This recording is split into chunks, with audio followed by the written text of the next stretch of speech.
Baik. Assalamualaikum warahmatullahi wabarakatuh. Salam sejahtera untuk kita semua.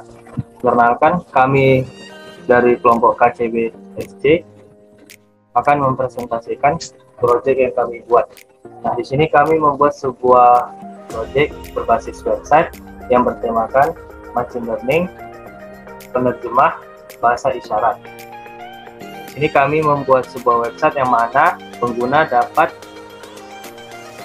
mengetahui arti dari bahasa isyarat dengan sederhana. Nah, baik, dalam saya Abitoni Nugraha akan menjelaskan file indeks tersebut.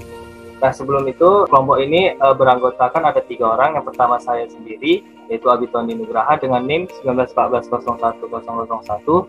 Lalu yang kedua ada teman saya Stephen Lee dengan NIM 1914-01-061, dan ada Hadi Lee dengan NIM 1914-01-073 ML.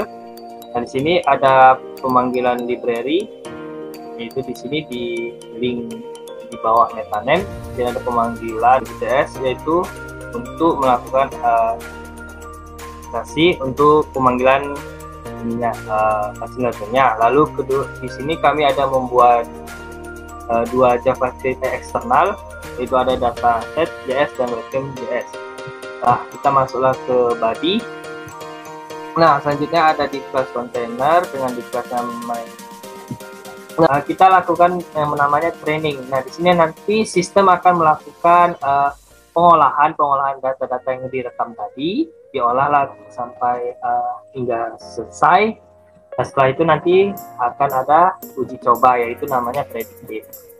Nah, di sini ada pengambilan tulisan. Setelah training selesai, klik start predicting untuk melihat prediksi, lalu stop predicting untuk mengakhiri prediksi. Nah, prediksi ini maksudnya adalah untuk mengidentifikasi apa yang diinput oleh pengguna. Jadi kalau misalnya pengguna menginput bahasa isyarat A, maka nanti sistem akan menampilkan ini sedang menampilkan huruf A. Jadi klik tombol start predicting, dan apabila sudah selesai melakukan identifikasi, maka klik tombol stop predicting.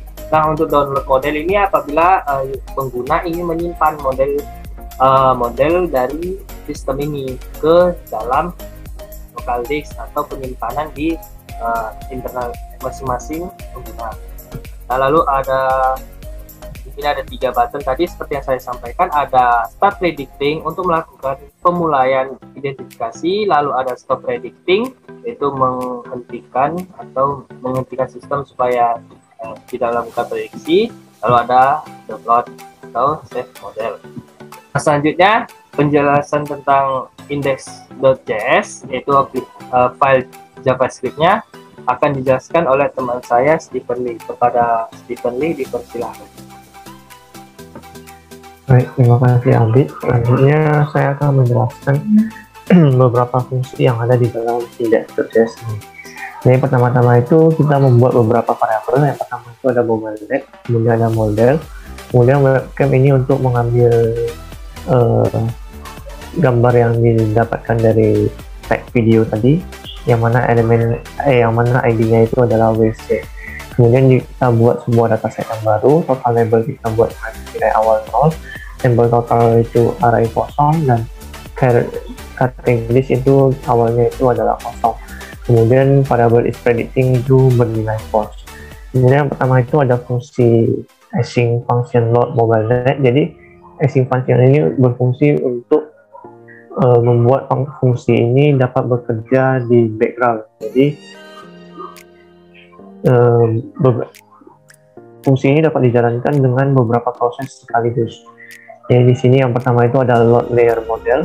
Load layer model ini kita meload layer model dari mobile.net. Jadi mobile.net itu adalah sebuah arsitektur dari CNN. Kemudian ada const layer ini nilainya itu adalah mobile.net.getLayer dengan parameter ini, yang mana parameter ini adalah salah satu parameter yang ada di dalam mobile.net tersebut. Kemudian akan dikembalikan sebuah model dengan input adalah mobile.net.inputs, kemudian outputnya itu adalah mobile.net layer.output. Kemudian selanjutnya itu ada async function train, yang mana yang pertama itu ada data set.js, kita set dengan nilai awal 0, kemudian kita encode labels, total label. Encode labels ini adalah fungsi untuk merubah labels itu menjadi integer. Kemudian selanjutnya itu ada model sama dengan tf.sequential. Sequential itu adalah salah satu model yang ada di MobileNet. Kemudian ada layers. Yang pertama itu ada flatten ini berfungsi untuk merubah dimensi dari array tersebut agar menjadi satu dimensi.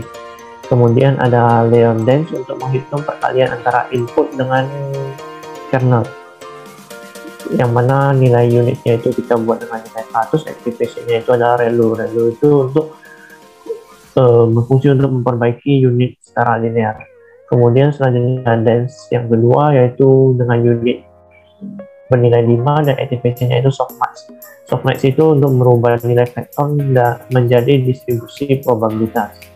Kemudian selanjutnya itu ada model compile, yang parameter pertamanya itu adalah loss, yaitu categorical cross entropy, yang mana categorical cross entropy ini untuk menyeleksi salah satu dari banyak kemungkinan kategori, dan model hanya memilih salah satu saja. Kemudian optimizer-nya itu kita menggunakan Adam. Selanjutnya ada model summary. Model summary itu untuk mencetak layer dari model yang dibuat. Kemudian loss itu kita buat dengan nilai awal 0. Dan ada model fit yang parameternya itu ada dataset.xs dan dataset.js. Kemudian ada epoch sama dengan 10, yang mana epoch ini adalah jumlah step yang akan dilakukan untuk melatih sebuah model. Kemudian ada sebuah parameter callbacks. Callbacks ini untuk mendetek loss dari log tersebut. Kemudian untuk fungsi yang selanjutnya akan dilanjutkan oleh Hamdi. Baik, terima kasih Stephen. Jadi ketika is predicting itu true, dia akan melakukan prediksi dengan cara mengambil gambar menggunakan webcam capture, lalu memprediksinya berdasarkan model-model yang ada, lalu mengambil data hasil prediction-nya tadi, lalu mengembalikannya. Yang constant class ID itu untuk mengambil label dari data sesuai hasil prediksiannya. Lalu kita akan mencetak IC ditambah ID nama kategori berdasarkan ID yang diprediksi tadi. Lalu predicted class akan didispose atau dibersihkan. Lalu TensorFlow akan mengambil gambar frame atau selanjutnya. Selanjutnya ada fungsi start predicting yang akan dipanggil ketika mengklik tombol start predicting. Ini akan men-set is predicting sama dengan true dan akan menjalankan fungsi yang di atas tadi. Selanjutnya ada fungsi stop predicting yang akan men-set nilai dari is predicting menjadi false sehingga tidak akan menjalankan false pada fungsi predict. Selanjutnya ada fungsi add new category. Ini akan digunakan untuk menambahkan kategori input atau kategori. Jadi ini akan menyimpan berbagai macam kategori yang akan digunakan pada saat training. Nama-nama itu akan disimpan di kategori list dan jumlahnya akan disimpan di sampel total. Baiklah, terima kasih kepada saudara Abed. Ini merupakan tampilan website dari yang telah kami buat. Untuk menambahkan kategori baru, kita dapat mengetikkan kategorinya di sini, lalu mengklik add new kategori. Setelah itu dia akan muncul di kategori list. Saya telah menambahkan 3 kategori dan mengumpulkan sampelnya. Selanjutnya kita tinggal melakukan try network.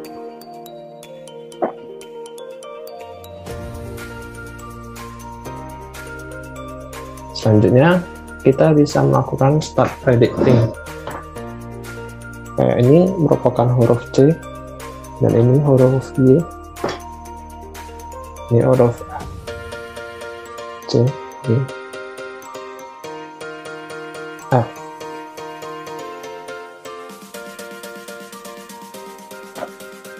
Lalu untuk kita bisa menghentikannya sehingga dia nggak mendeteksinya. Lalu kita juga bisa mendownload modelnya.